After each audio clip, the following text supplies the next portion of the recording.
Good. Shall we get started? Okay, cool. So my name is Kaiming, and I will be joining this random university next month, actually. So today I'm doing an unpaid job. And now let's see what's the title of my unpaid job. Well, it's learning deep representations. And I will talk about it in the context of image recognition and perhaps in some other scenarios. And here is an overview of this tutorial. First, I will talk about what is representation learning and why representation learning is an important problem. And then I will talk about how can we build and train very deep neural networks. And I will talk about a few milestone and influential neural network architectures. Then I will also cover some important components and elements for us to train very deep neural network architectures, including some initialization methods, normalization methods, and the introduction of residual connections. And then I will also cover the applications for image recognition and some sequence processing problems. So first of all, why deep learning? Why, about 10 years ago, suddenly people started to talk about deep learning almost everywhere? So in a nutshell, deep learning is representation learning. And actually, interestingly, more than 10 years ago, deep learning was not popular and was not favored by the mainstream conference in computer vision or in machine learning. And at that time, some of the pioneers in deep learning and neural network architectures, such as Yann LeCun and Yoshua Bengio, decided to start another conference that is more friendly and more open-minded to deep learning research. And interestingly, these pioneers in deep learning decided to name their new conference as the International Conference on Learning Representations. And this reflects how closely related it is between deep learning and representation learning. Then why representation learning is important? Representation learning is a common problem that can be shared across many applications in many areas. A common goal of representation learning is to transform the raw data into some high-level representation space. And we will have better compression or abstraction or conceptualization in the representation space. And when the computer algorithms are operated on that representation space, they can solve very complex problems way more easily. And depending on the scenarios, the raw data can be in many different forms in practice. For example, in computer vision, the raw data could be pixels in images or in videos. In natural language processing, the raw data can be letters or words. In some other scenarios, such as speech recognition or audio recognition, the raw data can be audio waves or spectrograms. And in the case of game playing, the raw data can be the states of the game board. And in some scientific problems, the raw data can be the molecule sequences, DNA sequences, or some other structures. A common problem in many of these applications is on how can we represent the data in some high-level abstraction space such that the computer algorithms can solve the problem way more easily. Now let's take the game of Go as an example. Using computers to solve the game of Go has been believed as a very challenging or maybe even infeasible problem over the last several decades. So part of the reason is that there is an exponentially large number of different states in the game of Go. For example, the board has 19 columns and 19 rows, and if we put everything together, then there would be 361 positions. And every single position may have 3 choices, black, white, and blank. Then this will give us 3 to the power of 361 different states. And this is a huge number. And if the computer algorithm is going to do analysis or maybe even enumeration or memorization in this state space, then it would just be infeasible for today's computer to address this problem using this representation. However, if that is the case, then perhaps we will never solve computer vision or image recognition problems. Now let's think of a very simple case in computer vision. Let's say we will have a very small image, let's say 500 pixels by 500 pixels. And every single pixel may have 3 color channels, red, green, and blue. And every single color channel may have 256 different values. And if we put everything together, then we will have 256 to the power of 3 by 500 by 500 different states, just for a very small image. And if our computer vision algorithm is directly operated on this raw pixel space, and if the algorithm is going to either enumerate or memorize this state space, then we will never solve the computer vision algorithm because this problem is even more intractable than the problem of Go playing. However, this is not how computer vision algorithms address the image recognition problem. Instead of directly working on the raw pixel space, we will use a model to transform the raw pixels into some representations. And today, usually the most successful model for us to do this is to use a deep neural network, such as a convolutional neural network. And then these representations will give us some very good compressions, abstractions, or conceptualizations. And when using these representations, the computer algorithms can solve many different problems, such as image classification, object detection, or image segmentation. Then analogously, going back to the problem of Go playing, we can just think of the board in the Go playing as a very small image. And this image just has 19 by 19 pixels, and every single pixel has only 3 possible colors, black, white, and blank. And then we can use the same idea. For example, we can use a convolutional neural network to process the states of the game and obtain some high-level abstractions. And the computer algorithm can directly work on this high-level abstraction space to do some analysis or do some search. And this will make the problem of Go playing way more easily to be solved. And this is actually one of the many fundamental ideas behind the famous AlphaGo algorithm. This figure is from the AlphaGo 0 paper. And in this figure, the authors compared 4 different versions of the AlphaGo player. And these versions are compared in terms of the LO rating, and usually a higher rating means a better Go playing performance. And this figure simply shows that by increasing the depths from, for example, 12 layers to 40 layers, we can easily enjoy a huge boost in terms of the Go playing performance. And actually, if we keep increasing the depths of the neural networks, for example, to 80 layers, we're going to see another huge boost in terms of the Go playing performance. And it is interesting to note that this performance is way better than even the best human players in the world. And the AlphaGo algorithm can achieve this performance without using any human knowledge. And it is also worth noticing that for the 4 or 5 different players compared here, many of the other components are exactly the same. So for example, the usage of the reinforcement learning algorithm and the Monte Carlo tree search algorithms are exactly the same. It is only the neural network architectures that are used to learn the representations for Go playing are different across these 5 different versions. So I hope this will give you some sense about how important representation learning is for us to address very challenging problems. Now let's go back to the problem of computer vision, and next I'm going to talk about how can we represent an image in computer vision before deep learning got popular. Let's say we are given an image and we can just view it as a bunch of pixels, and we can directly send this bunch of pixels into a classifier. The classifier can be an SVM classifier, support vector machine, or it can be a decision tree, or it can be a random forest. Usually this is not a good solution because even a small change in the object will lead to a large change in the raw pixel representation space. Then in order to have a better question? Keyword representation, and if I asked a really good Go player how they thought about the game and how they represented it, I'd get one thing, I suspect. And if we looked at the so-called representation that the Go system learned, would they look anything like one another? Has anybody done that experiment?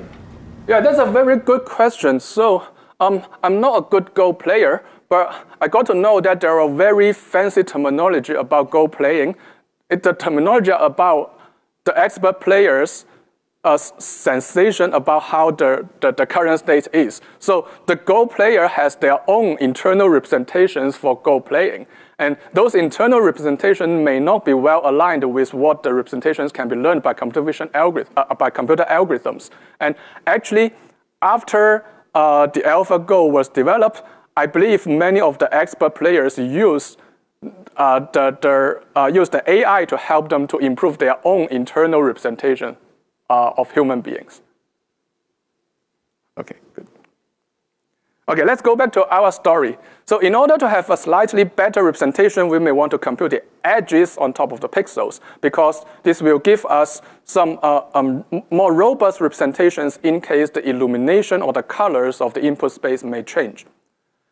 Then, again, in order to have yet another better representation, we may want to compute the orientations of the edges, or the histograms of the orientations, or we may run some clustering algorithms on top of the histograms. So actually, this pipeline works pretty well if the problem is simple enough. However, in this pipeline, it requires human beings, or it requires computer vision experts to define what are good representations or what are good features for them to solve the problems on hand. So while the feature designing problem is relatively doable for some low-level representations, such as the definition of edges or textures or colors, this problem would be extremely difficult if we want to define some high-level representations. For example, it turns out to be extremely difficult for us to define, for example, what is a fish, what is a cat, or on the other hand, what is a tree or what is a human. And actually, in computer vision, over the last several decades, defining high-level abstractions and representations has been a major bottleneck in the computer vision community. Deep learning provides another methodology for us to address the computer vision, image recognition, and many other complex problems. A key idea of deep learning is to compose a simple set of general modules into highly complex functions for us to solve highly complex problems. So if there is only one message that you can take away from my talk today, then this is the message. I'm going to repeat it many times in the following part of this talk. So with the help of a general set of modules, it is easy for us to build multiple levels of abstractions and to learn multiple levels of representations. And the concrete instantiations of these modules, such as the parameters or the weight of these modules, can be learned by backpropagation. So the reliance on human knowledge is largely reduced. And again, the learning is done on some larger scale data, so the requirement of human knowledge has been transferred or shifted from engineering the features to another problem of collecting the data that is related to the problem. And overall, all of these key ideas or key concepts of deep learning can help us to greatly reduce the domain knowledge for us to solve the problem on hand. So these are many reasons why deep learning can be a general toolbox for us to solve many problems in many areas. And next, I'm going to talk about how can we learn the deep representations for image recognition, and I'm going to go through a few milestone and influential steps in the history of convolutional neural network development. I will start with the LeNet architecture that was developed about 30 years ago. The LeNet architecture is one of the successful instantiation of convolutional neural networks, or in short, a ConvNet or CNN.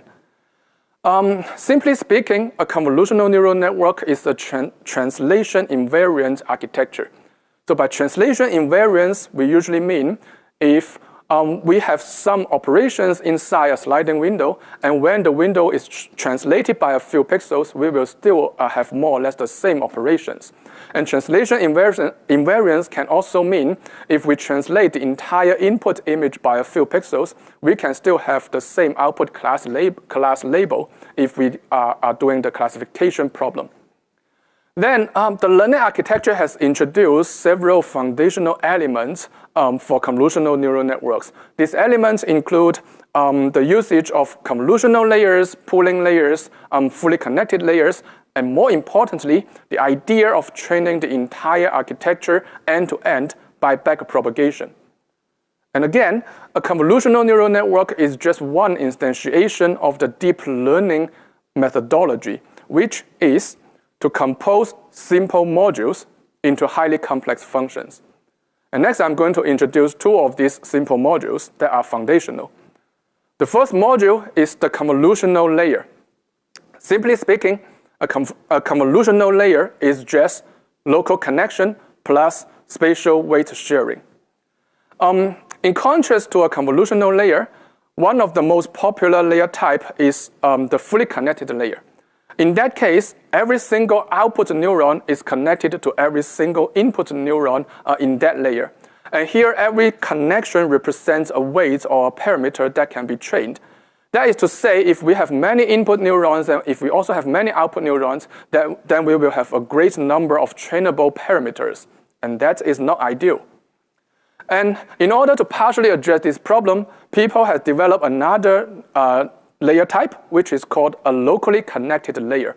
In that case, every single output neuron is connected to just a small subset of the input neurons, and usually in practice, these small subsets will just be in a sliding window or a local neighborhood around the output neuron. And the introduction of a locally connected layer can greatly reduce the numbers of trainable parameters. And a convolutional layer is just one step ahead. That is to say, when we slide the window in different positions of the input image space, we can share the weight across different spatial positions. So let's zoom out a little bit. Again, the convolutional layer is local connections plus weight sharing. And we are going to see that these two concepts, local connection and weight sharing, are everywhere in neural network design. Another important component, another important module in convolutional neural network is a pooling layer. The role of a pooling layer is to reduce the size of the feature map so it can greatly reduce the computation required if the input image is big. On the other hand, a pooling layer can also help to achieve local invariance. That is to say, if our input content undergoes some local jittering inside a small window, we will still able to obtain more or less the same representations in that window. And this can help us to get more abstraction representations, and this is a desired property for us to do classification problems. Then, given this simple set of general modules, next I'm going to walk through the LeNet architecture step by step. Even though this architecture has been proposed by more than 30 years, it is always enjoyable and inspiring for us to walk through this classical architecture. In this case, the input to the neural network has only one color channel because it is grayscale. And in this example, the spatial size would be 32 by 32. Then it will perform the first set of convolutional kernels, which has a spatial size of 5 by 5. And in this case, it has 6 different output channels. And this will give us the first set of output feature map. And in this case, the spatial size is 28 by 28. And because our convolutional layer has 6 output channels, then this set of feature maps will also have 6 output channels. Then we can apply the first pooling operation to reduce the spatial size by a factor of 2 across each dimension. Then we will arrive at the next set of spatial feature map, which has a spatial size of 14 by 14. Then we are ready to apply the next set of convolutional layers, again, which has a kernel size of 5 by 5, and at this time, it has 16 different output channels.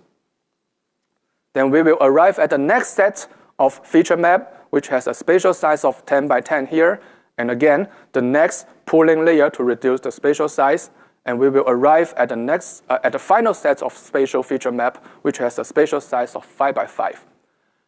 And after that, we can just flatten this feature map, and we will process it with the first set of fully connected layers, and the second set, and the output fully connected layer, which has 10 channels, in this case, for a 10-class classification problem. And at the high level, the entire architecture is very simple. It is just a composition of several basic modules, which is just convolutional layers, pooling layers, and fully connected layer in this case. The LeNet architecture actually works extremely well if we have the data to train it. Unfortunately, this architecture has been ignored for more than 20 years after it was proposed. Part of the reason is that we don't have the compute or we don't have the data to fully demonstrate the power of this architecture. At that time, the largest data set, surprisingly, it was the largest data set at that time, was the MNIST data set, which has 50,000 images in 10 classes. This data set is good enough to train a very small model, but it's not enough to fully convince the computer vision community to adopt convolutional neural networks in their problems. Then the real revolution of deep learning happened in 2012, and it was introduced by this AlexNet paper. In my understanding, there is only one thesis in this AlexNet paper, which is to scale up convolutional neural networks. And the scaling up involves actually several aspects. The first aspect is about the data. The AlexNet was trained on the ImageNet dataset, which has 1 million images and 1,000 classes. And actually, at that time, it is way more bigger than many of the other datasets that people have been studying. And actually, at that time, it's far beyond people's imagination that we can train a neural network architecture end-to-end on raw pixels in such a large-scale dataset. On the other hand, the AlexNet architecture is actually big. And in the abstract of that paper, the authors specifically said this is a huge architecture, and this architecture has more than 60 million parameters and over 600,000 neurons. This model size is actually also way more bigger than many of the other models on those days. Then in order to train such a large model, even with the help of a larger scale data, people need to introduce effective techniques to reduce overfitting. And the AlexNet paper explored two very effective techniques in this regard. One is data augmentation, and the other is dropout. These two techniques are still widely used in today's neural network training technologies. And another aspect about the AlexNet paper is about its excellent engineering work. It has explored the potential of using GPUs to train their models. And actually, they have paved the foundations for GPU training for the next 10 years. They have introduced two basic concepts about GPU training. One is data distribution, and the other is model distribution. In the case of data distribution, different samples in the same mini batch can be handled by different GPUs, so the computation per GPU can be largely reduced. Then in the case of model distribution, different sets of filters or different layers can be stored in different GPUs, so it can also help to largely reduce the memory consumption. And these are still the foundations in today's GPU implementation. And here is just a side-by-side comparison between the original LeNet architecture and the AlexNet architecture. At the high level, they are just the same thing because they are just a composition of many simple and general modules, convolutional layers, pooling layers, and fully connected layers. They are just the same thing. Then what would be the difference? So why is AlexNet revolutionary? The first difference is that the AlexNet is deeper. It has 3 more convolutional layers and 1 more pooling layer. And these layers can help it to learn higher level abstractions from larger scale data. Then it is going to have a stronger representational power than the shallower models. Then another difference is the usage of the ReLU activation, as you have seen in Philip's talk. In the original LeNet, the activation function is a sigmoid. And when the input signal is too big or the input signal is too small, we will have 0 gradients and when using the sigmoid activation function.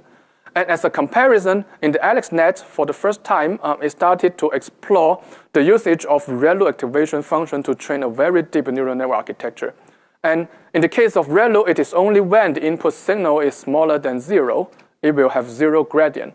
Then when you have many activation functions in a very deep neural network architecture, you will have a much higher chance of having non-zero gradients in the backward propagation process. And it turns out that this can largely facilitate the training of very deep models. So in some sense, the introduction of the ReLU activation is kind of a revolution of the deep learning. And another huge difference between these two architectures that has been largely ignored by many people is that the AlexNet is actually a wider architecture than the original LeNet. And in the terminology of deep learning, by wider, we usually mean the model has more channels. Then, by having more channels for every single layer, we are going to have a richer set of features, then it will be more representative than a narrower model. The success of the AlexNet in the ImageNet dataset has drawn a lot of attention in the community of computer vision. And in the next year after the AlexNet was proposed, the computer vision community started to pay more attention into the understanding of the neural network behaviors. And one way for the computer vision community to obtain better understanding is by visualization. And a very successful visualization method is to answer the following question. So what input can produce a specific feature? In order to answer this question, we can do the following two steps. First, we just need to set a feature map as a one-hot vector or a one-hot tensor. So that is to say, for this specific feature map, there is only one element that is non-zero, and all other elements would be set as 0. Then we can use exactly the same backpropagation algorithm to propagate this one-hot feature map from the feature space back to the pixel space. Then we will have some visualizations about this feature on the pixel space. And next, I'm going to show some visualization obtained in this way. And I'm going to show the visualization of a convolutional neural network that has 5 convolutional layers. And here are the visualization of the first convolutional layer. Here I'm going to show the features on the left, and I'm also going to show some stimuli on the right. So by stimuli, I mean these are the patches or input images that will have the strongest activations in the corresponding features. And as we can see in the first layer of this neural network, they are usually kind of edge detectors or some color detectors. And this behavior is very similar to a classical image recognition system in which the first layer is an edge detector. And here are some visualizations of the second convolutional layer in the same network. And in this case, we can see that the features are slightly higher level than the features in the first layer. And we can see some of the features show some patterns of textures, and in some other cases, they show some local shapes, such as a circle or a corner or the shape of a thin line. And this is why we say these features may be higher level than the features in the first layer, which are just edges. Then here are the visualization of the third layer. In this case, we start to see that it begins to show some semantic patterns. For example, for this feature, it starts to show some semantic patterns about the upper body of human beings. And in another case, it starts to show the patterns of something like a net or a honeycomb.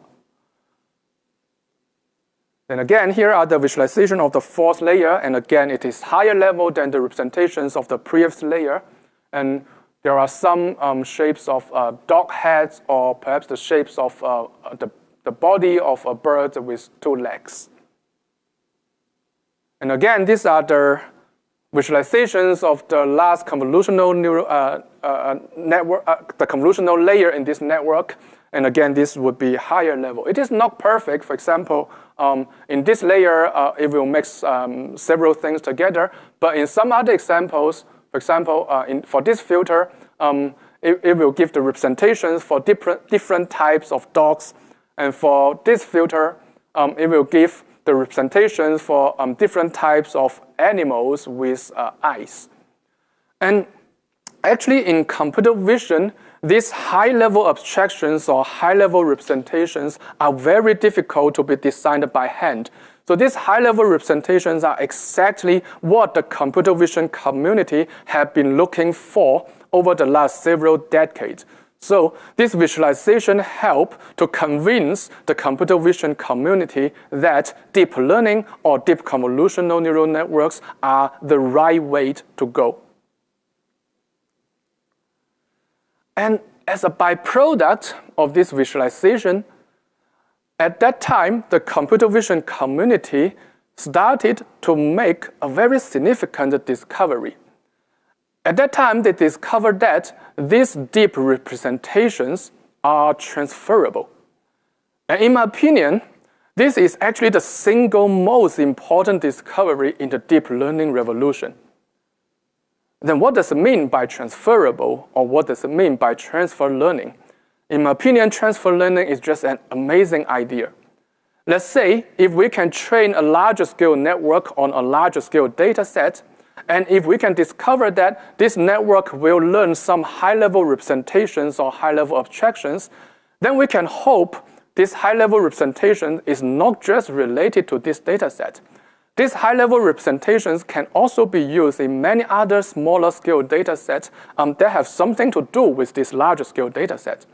That in order to enjoy this benefit, we can transfer these features to some smaller scale data set, and usually we can do this transfer learning by fine-tuning. For example, we can just train a small part of the neural network. And this can be done on just small scale data sets. And this discovery can enable deep learning models to be applied on small scale data sets.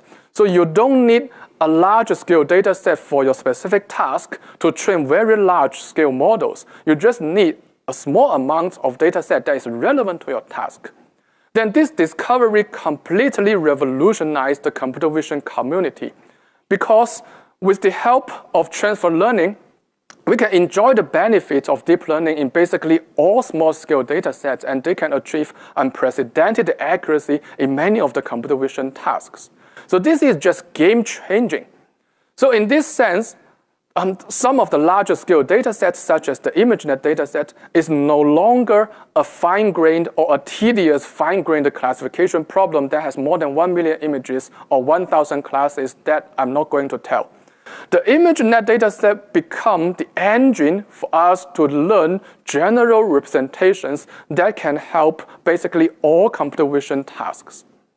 And this discovery of transfer learning is so influential that its impact is far beyond just computer vision. For example, the GPT or the ChatGPT model was also developed in exactly the same principle. Then next, I'm going to talk about another work that is kind of my favorite. This work is called VGG, which is short for Visual Geometric Group, which is a group at the Oxford University. It can also be short for a very good group, something like that. The VGG architecture is very simple. It is just the idea about how can we build a very deep neural network architecture without bells and whistles. So the VGG network is a highly modularized design, and it only has convolution layers, pooling layers, and fully connected layers. And all the convolution layers are actually 3 by 3, so you don't need to carefully design these layers. So the VGG network just simply stack the same type of modules, and they can build very deep neural network architectures, for example, up to 90 layers, which are twice as deep as the previous deepest model. And interestingly, for the first time, they show clear evidence that a deeper model would be better than their shallower counterpart. So this seems to be a surprising statement because, well, actually, at that time, there was very little clear evidence that a deeper model is better. A part of the reason is that before the VGGNet paper, when people increase the depth of the neural networks, they also do something else at the same time. So there was no clear evidence that going deeper is the only reason, is the main reason for the network to get better accuracy. Then in the VGGNet paper, the authors have designed very carefully controlled experiments.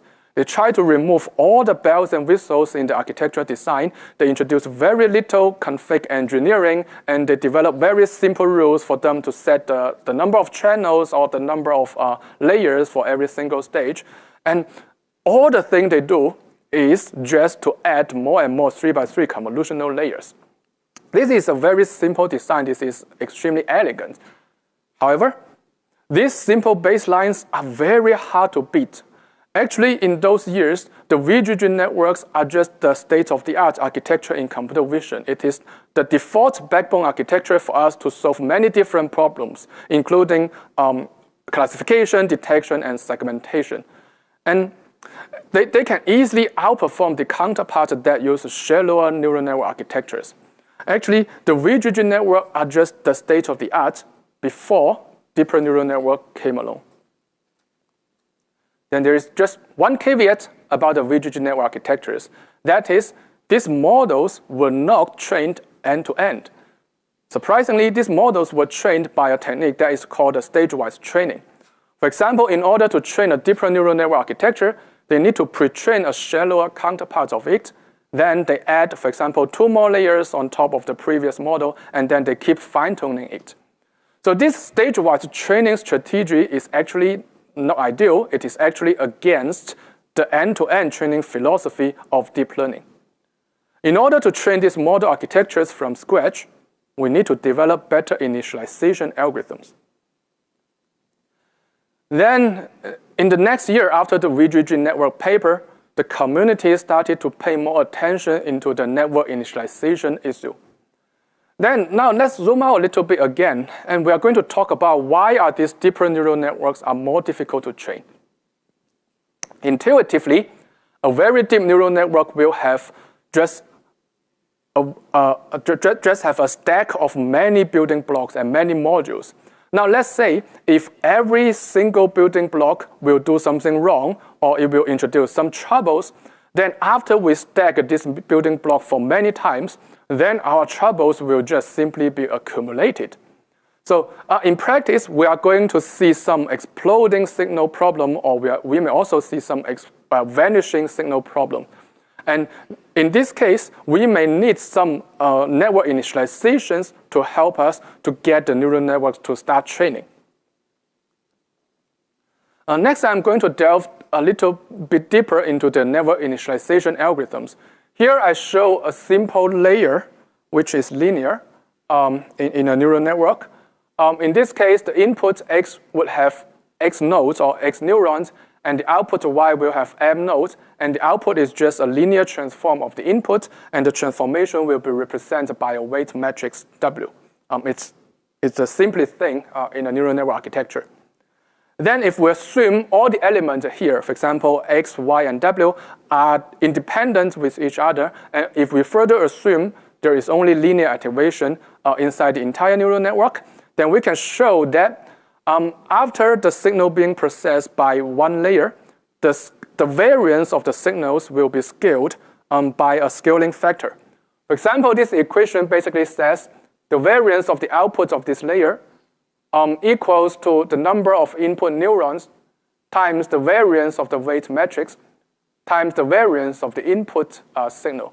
So this layer will scale the signal, will scale the variance of the signal by this scaling factor.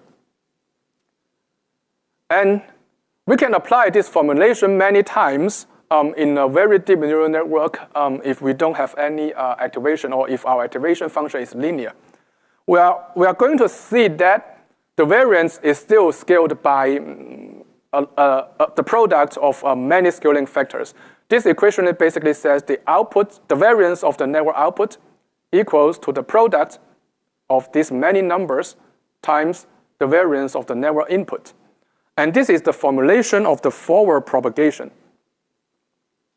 And we can do some math, and then we will get the backward formulation, and the backward formulation is in a very similar fashion. And basically, this equation says if you want to compute the gradient of a shallow layer by backpropagation, then the variance of this gradient will equal to the product of these many scaling factors times the variance of the gradients of the network output. So this is the backward propagation formulation. Then basically the product of these many factors basically says if the scaling factor for every single layer is smaller than 1, then after this effect to be accumulated by many layers, you are going to experience the vanishing gradient problem. That is to say, your network is not going to train. It seems to be saturated or it seems to be converged. But the real reason is that it just does not receive enough gradient for it to train. On the other hand, if this scaling factor is greater than 1 for every single layer, you are going to experience the exploding gradient problem. That is to say, your network will be diverged, perhaps in the first iteration. Then in order for the network to at least start training, we need to develop good initialization algorithms. And the previous derivation will lead us to this initialization method, which is known as the Xavier initialization in the PyTorch or TensorFlow packages. Basically, you want to set this scaling factor as 1 for every single layer. And you may either want to set the forward formulation as 1 or the backward formulation is 1. This is how you can initialize the weight in your neural network for every single layer. And usually in practice, you just need to set one or the other form, and it doesn't really matter that much. And this network initialization can help us to preserve the variance of the signals throughout the process, throughout the propagation of the signals. And the previous derivation was based on the assumption that the activation function is linear.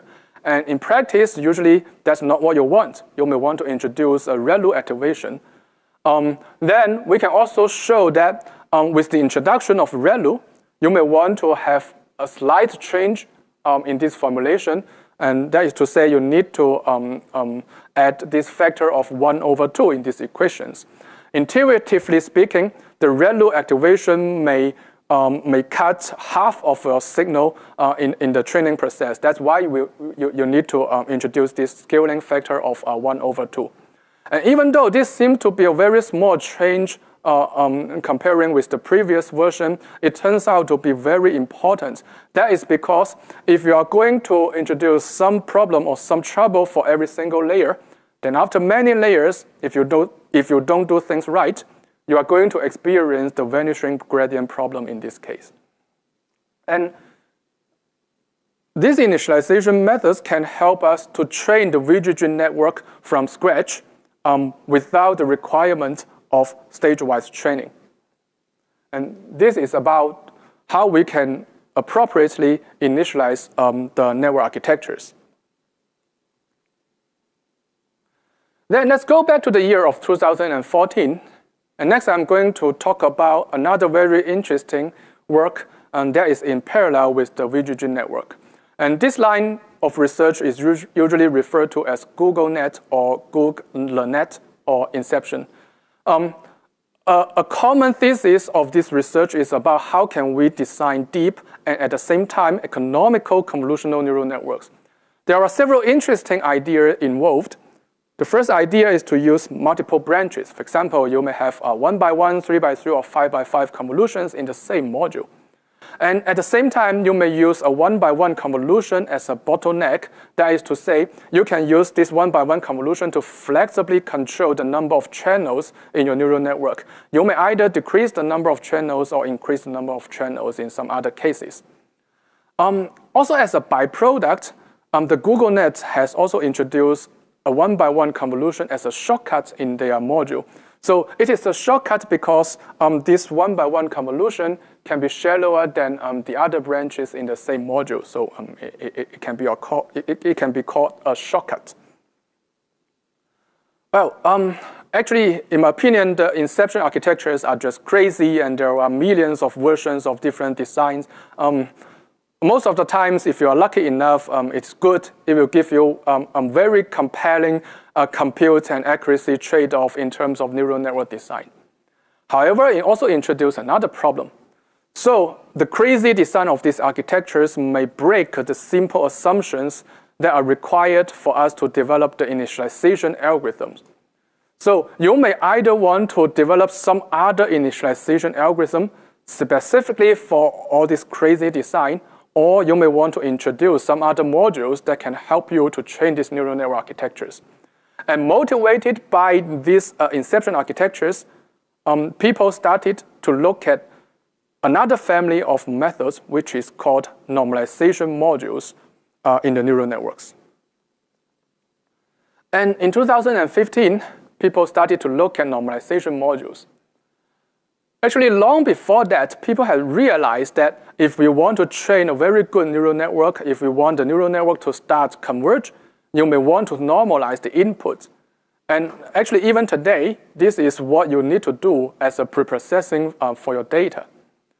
And on the other hand, the network initialization method we have just talked about can also be considered as a form of normalization. This is because we want to keep the variance of the signals more or less unchanged during the process of signal propagation. And this normalization for network initialization are based on some analytical derivations or analytical assumptions. And this assumption are only valid at the beginning of training, and they will be broken during the process of training. And this is not ideal. In order to address this problem, people want to develop another module which is basically a layer inside the neural network. And these modules will perform normalization throughout the process of training. So they can keep the signal being normalized throughout the process. And if you want to apply these modules for all layers, they can also help you to keep the signal normalized for all layers that you specified. And also, these normalization modules can be trained end-to-end by backpropagation. So they are just yet another simple and generic modules in the toolbox of deep learning methodology. And here is an example of the typical computations that can be performed by a normalization module. And usually there would be 3 steps that's involved. In the first step, we may want to compute the expectation or the variance of the input signal to this module. And then we can normalize the input by subtracting the mean and dividing by the standard deviation. And this operation may reduce the degree of freedom because we do this normalization. So we may want to compensate for this reduction by introducing another linear transformation, which can simply be ax plus b. And these 3 operations can be put into a single layer, which is a normalization module or a normalization layer. And this layer conceptually can be used basically everywhere or anywhere in the neural network architectures. In practice, there are many types of normalization modules, and one of the difference between these modules is about the support set in which they compute the mean and variance. For example, in this case, I show a tensor of a 2D image. Here, the n is the axis of the batch size, and c is the number of channels, and h and w is the height or width, which is the spatial size. And this operation represents the batch normalization operation. Basically, it will compute the statistics across the spatial domain and also across the batch domain. This is why it is called a batch normalization. Then there are also many other types of normalization layers. They only differed in the definition of the support sets. And today, one of the most popular choice for us to use, or perhaps the default choice for us to use, is the layer normalization operation. So it is also worth noticing that its definition in ConvNet or in transformers can be slightly different. Then why are these normalization modules important? So first of all, the usage of these modules can enable the models to start training. Otherwise, they will just stop training or they will just diverge at the very beginning. On the other hand, even when the models can start training, the introduction of normalization modules can help to speed up the convergence, and it can also help to improve the accuracy when the model converge. Then next, I'm going to talk about ResNet. And before that, let's zoom out a little bit and let's record what is the key idea of deep learning. So the key idea is to compose a simple set of general modules into highly complex functions. So in order to compose a large number of simple modules, we may want to build a deeper neural network architecture. And this is the foundation, and this is also the basic motivation behind the ResNet architectures. So in this work of residual learning, we demonstrated that deep learning or deep neural network architectures can get way deeper than people might have imagined. And also, interestingly and surprisingly, this can be done by a very simple component, which is just an identity shortcut. And conceptually, basically, it does almost nothing.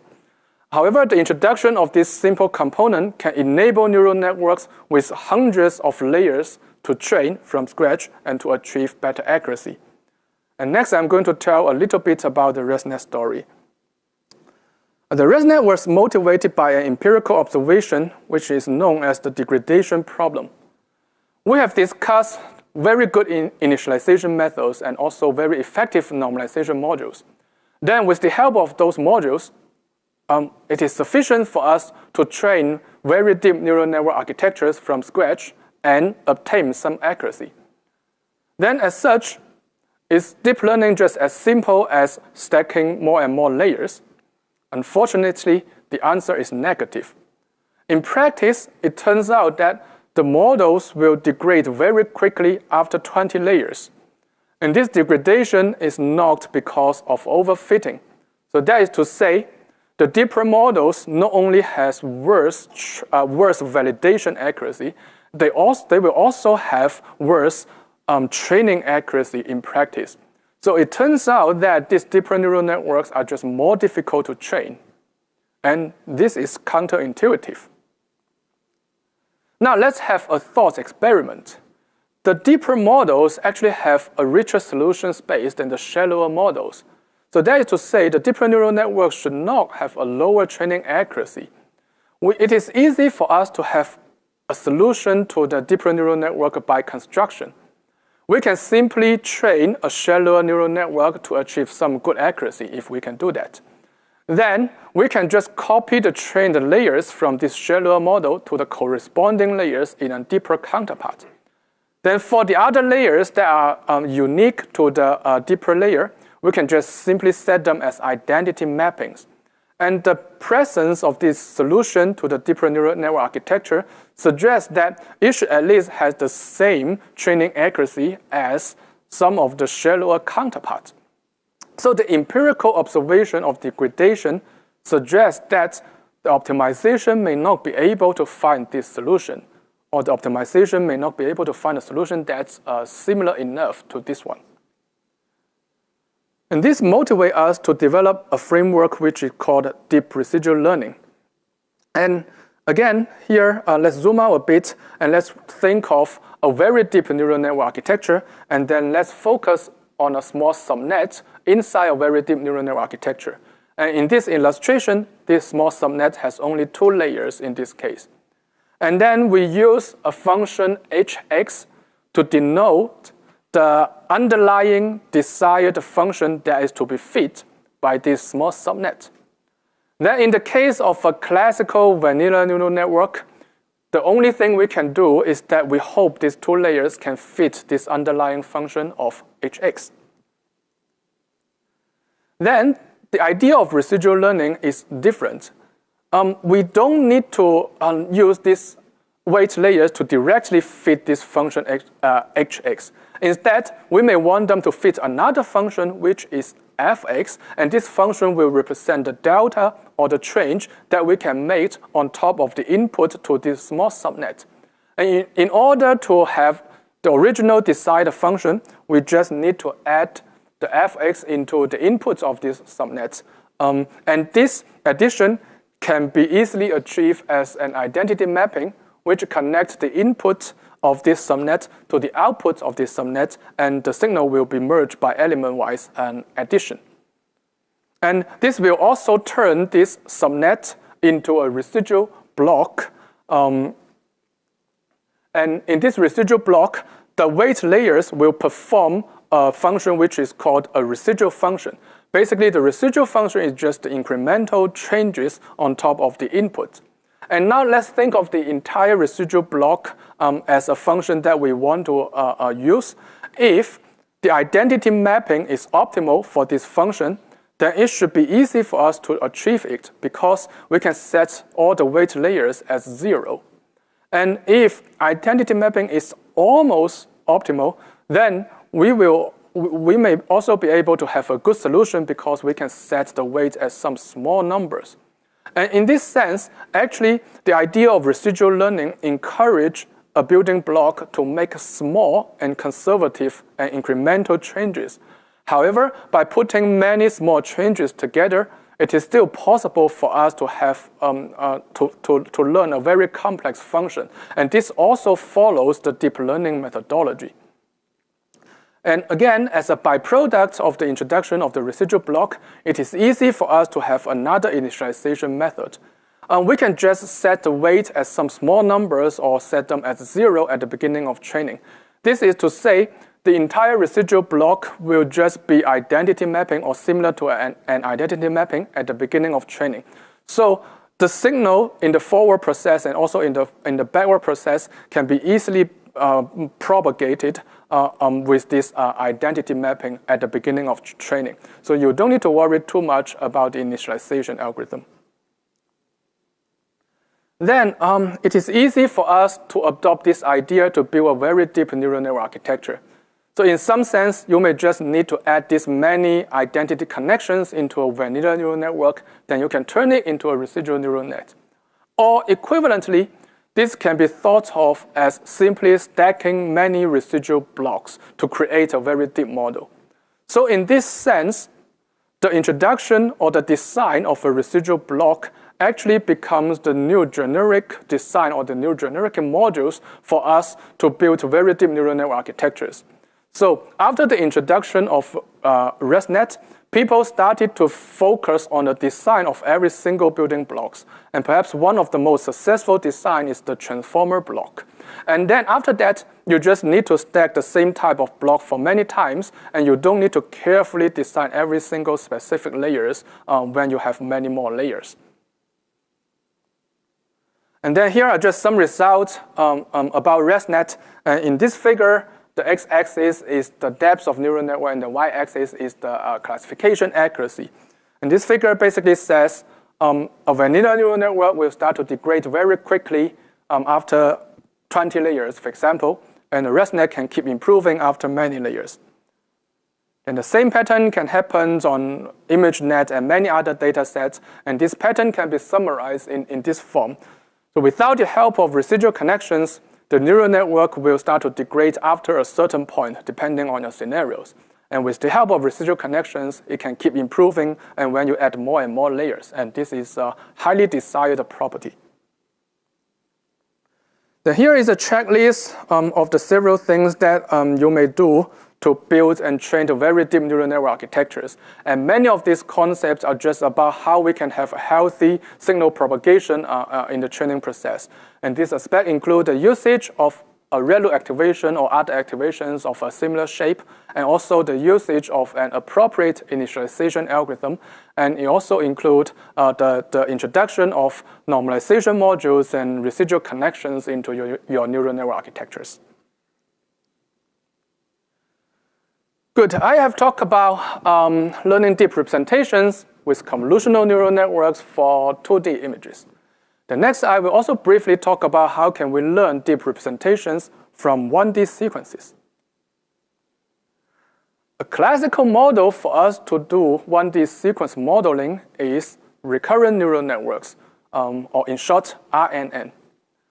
A recurrent neural network is a very special kind of neural network which has loops in its connections.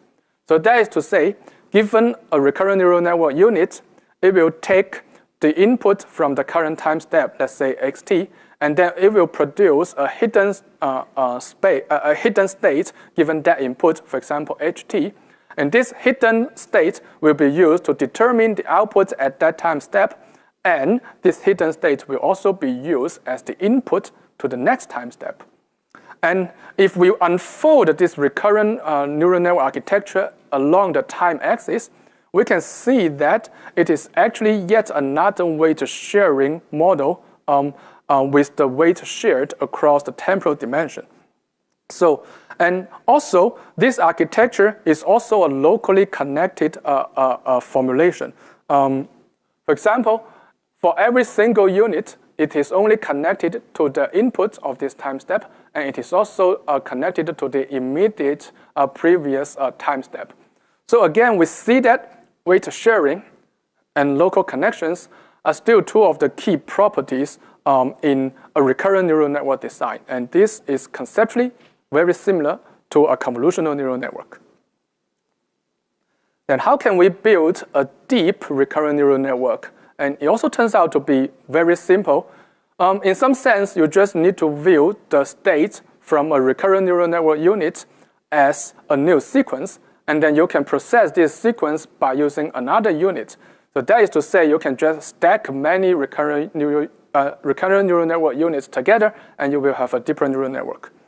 For example, here I show the case of a 3-layer recurrent neural network. And in this case, if we consider the output of this neuron, it will depend on the output of all the shallower layers.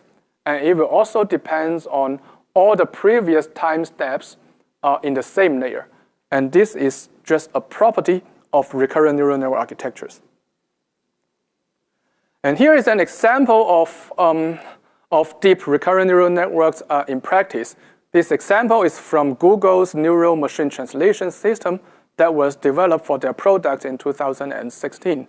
And in this case, they stack several LSTM units to make this deep recurrent neural network. And LSTM is just a special form, but very effective form of RNNs. In this work, the author reported that in order to build this very deep LSTM model, they still need to use the residual connections. They report that with the help of residual connections, they can train a deep LSTM with up to 16 layers and enjoy the benefits of going deeper. And if they don't use the residual connections, they observe the degradation problem just after 4 layers. So interestingly, this observation is very similar to the observation we made on convolutional neural networks. And again, this demonstrates the power and the generality of the deep learning methodology. That is to say, if we develop a very effective and very general component from one application, then it is likely that you are going to enjoy the benefit in some other applications. So in this case, the original residual connection was developed in the scenario of convolutional neural network for 2D image processing. But its behavior can also be observed in a completely different scenario with recurrent neural networks for 1D sequence modeling. Then, recurrent neural network is not the only way for us to model 1D sequences. We can still use the classical convolutional neural network to achieve more or less the same goal. We just need to apply a sliding window across the 1D dimension, and then we can perform a convolution on the 1D sequences. And if we want to have some causal reasoning, we may want to make a small change here, which is we may want to make the convolution to perform some causal computation. That is to say, for the convolutional kernel, it can only see the current time step or any of the previous time step. It is not going to see any of the future time steps. Then, in the case of a convolutional neural network, the limitation is very obvious. That is to say, if you want to capture a longer context, you need to build a deeper neural network architecture. This is because for every single layer, the context length will be limited by the kernel size. For example, in this case, for this neuron, its context only depends on the current time step and the immediate previous time step. So in order to have a longer context, for example, in this case, you may want to have more layers. And this neuron will depend on up to 3 time steps away. And this is how you can have a longer context when we use convolutional neural networks for sequence modeling. And next, I'm going to discuss yet another concrete example. This example is from DeepMind's WaveNet architecture, and the application here is for audio generation. In this case, they not only use the causal convolution, but they also generalize it with another operation which is called a dilation. So a dilated convolution means the convolutional kernel does not need to depend on the immediate previous step. It can depend on a time step that can be many time steps away. Then the dilation operation can help us to greatly increase the size of the convolutional kernel, and it can help us to capture longer context. But even so, the authors still need to stack many convolutional layers to build a very deep convolutional neural network to capture long context. And as such, they still need the help from the residual connections for them to enjoy the benefits of training deeper neural networks. And here is a summary of different sequence modeling paradigms conceptually. In the case of a recurrent neural network, for every single layer and for every single time step, it can see the full context. That is to say, if we consider this neuron, its computation will depend on the computations of all the previous time steps in the same layer. And this could be a desired property if you want some long-range reasoning in your application.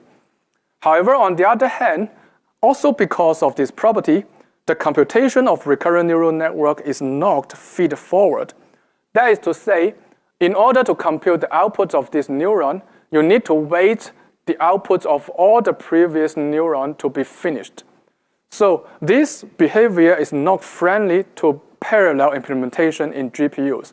So in practice, the recurrent neural networks are not efficient in GPU implementation. As a comparison, the convolutional neural network had completely different behavior. On one hand, the model is fully feed-forward. So for every single neuron in the same layer, you don't need to wait for the other neurons to finish their computation. So this is very friendly to parallel implementation in GPUs. So usually the convolutional neural networks are very efficient in GPU implementation. But on the other hand, as we have discussed, the context length would be limited by the size of the convolutional kernels. And this is not a desired property. Then how can we enjoy the best of the both worlds? And this is why the attentional mechanism has been introduced. Simply speaking, in the attentional mechanism, we allowed every single neuron or every single time step to see every single other time step in the sequence. So as such, for every single neuron, it will be able to see the full context from the previous layer. So if modeling a long-range reasoning is what you want, then this is a desired property in the neural network architectures.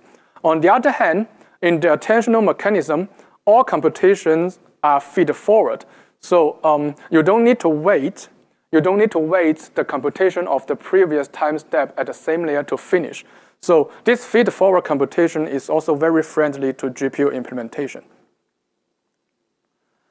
The attentional mechanism is a core idea behind the very popular architecture which is known as the transformers. Because time is limited, I'm not going to delve into the technical details of the transformers, but I'm going to share some of the intriguing properties of the transformers design. The first property is that in the transformers, we allow every single node to see every single other node as what we have discussed. And another interesting property, which to the surprise of many practitioners, is that actually the attention computation is parameter-free. So you don't need to introduce any parameters. That is to say, if you are given 3 sequences, let's say Q, K, V, which is short for queries, keys, and values, then the attention computation does not need to introduce any trainable parameters. So this is unlike a classical fully connected layer where every single connection may represent a trainable parameter. In the case of the attentional computation, every single connection represents no trainable parameter. It just means these two things are related to each other. So if the attentional computation is parameter-free, then where are the parameters? So interestingly, in the transformer architecture, all the parameter layers are feed-forward. The parameter layers will be used for us to obtain the sequences that are called QKV, and they will also be used in the MLP blocks that is to transform these sequences in the representation space. And in some sense, all these parameter layers are just kind of one-by-one convolutional layers. And again, all these layers are locally connected because they are only connected to the current time step. And all these layers have weight sharing across the time dimension. And again, we can see that local connection and weight sharing are still the two key properties in neural network architectures. And also, the transformer architecture is a very deep model, so we need to rely on a certain type of normalization operations and also the residual connections for us to train these very deep models. There are many successful applications of the transformer architectures, and perhaps the most popular and most famous one is the generative pre-trained transformers, or in short, GPT. Simply speaking, the GPT model is a representation learning model for natural language processing. The GPT models are designed for a task which is known as next word prediction. In this task, the model is given a prefix of a sentence, and it is asked to predict what would be the next word after this prefix. In this case, the sentence could be, for example, the students open their something, and the model is asked to predict something, and with some probability, the models may say book. And this model, the GPT model, is trained on a large scale data set collected from the internet. So it is able to learn very good representations about the natural languages. It is also going to learn the knowledge that is contained in this language data. And the GPT model is the foundation behind many of the language applications, including ChatGPT.